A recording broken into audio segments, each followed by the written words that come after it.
Te salut! În ultimul timp am întâlnit foarte mulți oameni care spun că biserica nu este bună, că mai bine faci altceva decât să mergi la biserică.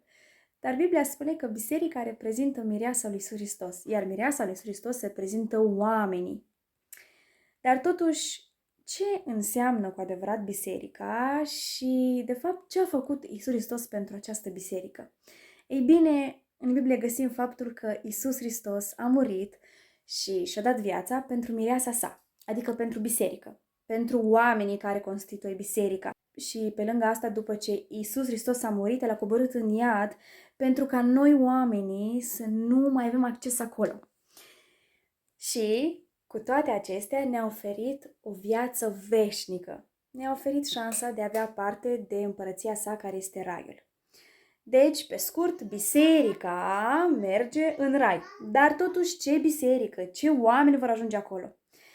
Ei bine, oamenii care au făcut posibilă misiunea lui Iisus Hristos, adică care au dus cuvântul lui Dumnezeu mai departe. De exemplu, apostolii, ei au dus mai departe cuvântul lui Dumnezeu și au dus mai departe această misiune a bisericii și au făcut ca peste tot să fie posibilă zidirea bisericii. Și iată că astăzi avem foarte multe biserici. Și ce biserică va avea parte de împărăția lui Dumnezeu, adică de rai? Ei bine, oamenii care au făcut posibilă misiunea salvării altor oameni, au făcut posibil ca Evanghelia să fie dusă până în marginile pământului și pe lângă asta și-a dat viețile ca Evanghelia să poată să fie dusă pe întreaga planetă, să spun așa.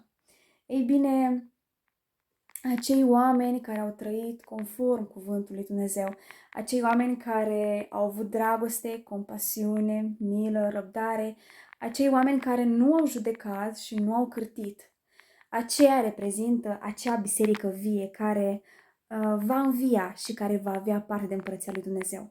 În schimb, oamenii care poate au fost în biserică, dar au judecat, au cârtit, au umblat după bani, după averi, au fost prinși în lumea materială și în curvie, ei nu vor avea parte de împărăția lui Dumnezeu. Ei nu vor constitui acea biserică vie, adică nu vor constitui mireasa lui Iisus Hristos.